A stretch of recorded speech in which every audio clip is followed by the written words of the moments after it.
আসসালামু আলাইকুম প্রিয় দর্শক, আশা করি ভালো আছেন। আমিও ভালো আছি।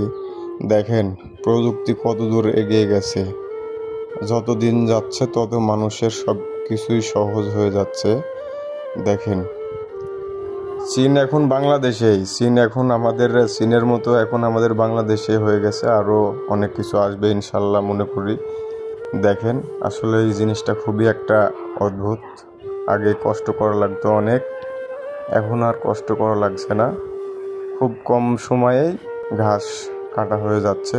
দেখেন প্রিয় দর্শক, আশা করি আসলে আমার এই ভিডিওটা দেখে যারা দেখবেন অবশ্যই এই ভিডিওটা সাবস্ক্রাইব করবেন, আমার চ্যানেলটা সাবস্ক্রাইব করতে ভুলবেন না। অবশ্যই লাইক কমেন্ট শেয়ার করবেন। আগামীতে আমি ভালো কিছু দেওয়ার চেষ্টা করব সব সময়। আশা করি সবাই আমাকে সাপোর্ট করবেন, আরও ভালো ভালো ভিডিও দেওয়ার চেষ্টা করব। সবাই ভালো থাকবেন, সুস্থ থাকবেন আশা করি।